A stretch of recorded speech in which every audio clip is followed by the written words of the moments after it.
Hey, welcome to this episode of Shift. I'm your host, Palmonia Gordon. Thank you for joining us on Shift, which is an acronym which stands for Simply Helping Individuals Find Their True Passion, their true purpose. Today, I want to talk to you about pain and discouragement. I know, not the best subject, not what most of us want to really hear about, but it's something that is an absolute part of life. It's something that we experience every day, day by day. Some of us are in so much pain at times. We wish it could be seen, because then others would probably understand more where we're at and what we're going through. There's a scripture. Yes, for those of you who don't know me, I'm a church girl. I'm into faith. I'm into God. I love to read my Bible. And it's been something that has kept me over the years. I literally would have probably gone crazy if I wasn't holding true to some of the words and the encouragement that I've been able to receive and prayers of friends, loved ones, family members. But I have a daily calendar that I kind of flip each day. It gives me a scripture. And this one says, pain nourishes courage. It says, you can't be brave if you've only had wonderful things happen to you. And that's by Mary Tyler Moore. But the scripture that goes along with that says, be strong and courageous. Do not be afraid or discouraged. And I know for myself, and that comes from 1 Chronicle 22 verse 13, and it's the New International Version. But I know for myself, there were many times when Joshua has a similar one where he says, have I not told you, be not afraid, be not discouraged, because I, your God, will go with you. And pain and discouragement, like Mary Tyler Moore says, they go hand in hand with, joy. And as the saying goes, you can't know hot if you've never experienced cold. Because if you've never felt cold, you won't know that that's what heat is. For those who have children who are parents and they're small enough, in the movie Frozen, they have a snowman called Olaf. And he's a snowman, so he's frozen, he's always cold. And the first time when he came back and he was by the fireplace, and he's thinking, oh, that's what heat is. And he's loving it, but he has no idea that he's melting. He's literally melting and turning into water, and they had to move him away. Like, okay, that's dangerous for you. So that's the same thing with pain and discouragement. It's the opposite of, happiness and joy. Because sometimes when we go through these things, it allows us to appreciate more what it is. An individual that grew up poor and lack and wanting, when they come into wealth and prosperity, it's a totally different feel.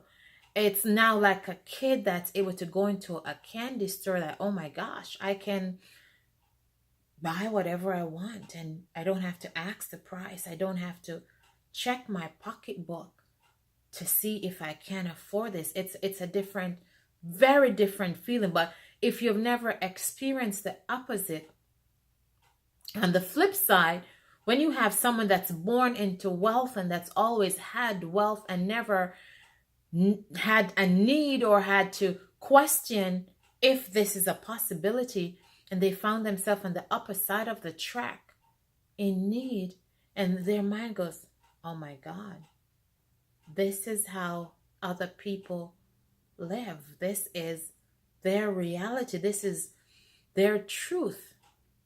And it kicks something in to go to work, to get them back on the opposite side, to be back in plenty, to be back in abundance. So pain and disappointment is not a bad thing. It's just our life is like a mirror. Because when you look at yourself in the mirror, you're actually looking at yourself in the reverse. So the pain and the suffering and discouragement that we may experience is to tell us to have hope and to not give up. If you have never listened to Les Brown does a series that I love called It's Possible. He says you can live your dream. I remember the first time, December 2014, when I heard that. I was up north at the cottage at the lake at a Christmas event. And when they played it, I sat in the back and tears were running down my face. And, I said, I'm the one, because he wanted so much just to provide for his mom and for his kids. But they had labeled him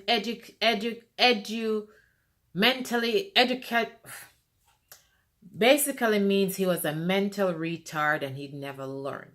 Educable mentally retarded. I think that's the word. Educable mentally retarded. And it was a teacher that said to him, don't you ever say that again. Someone's opinion of you doesn't have to become your reality.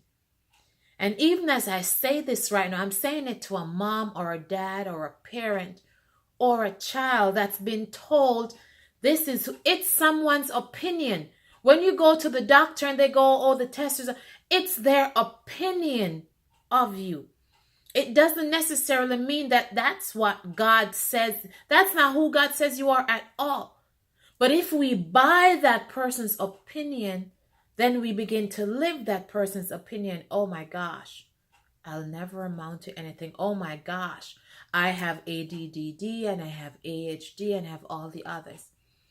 Yes, I may have something, but that something should not dictate who you are.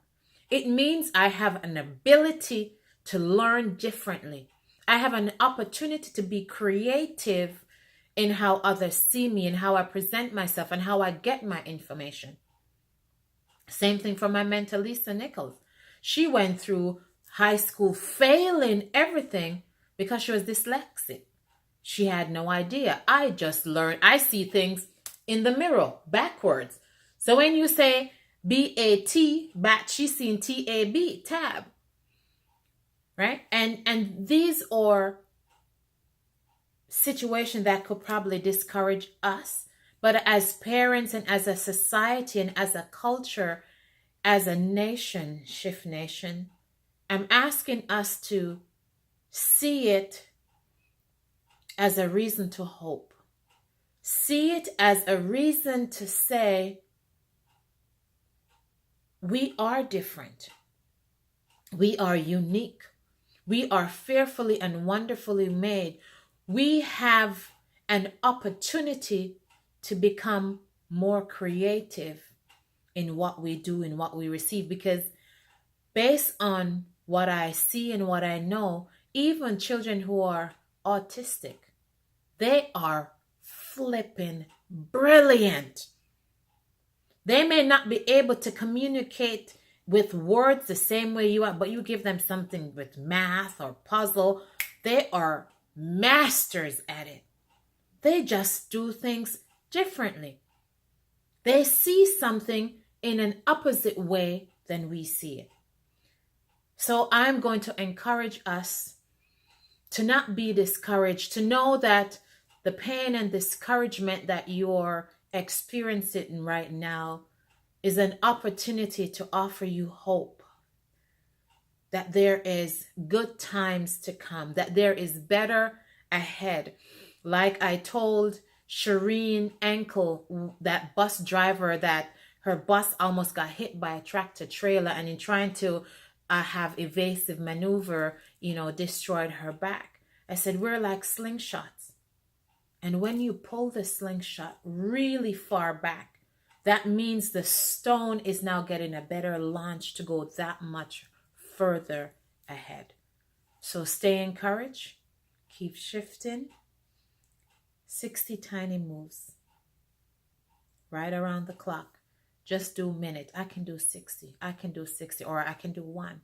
One, one, one, one. And keep going. I love you. God bless you. Take courage. That pain and discouragement is a way of you growing and maturing and becoming more. It's bringing out gifts. It's bringing out talents. It's bringing out abilities that you weren't aware of that you had before. I love you.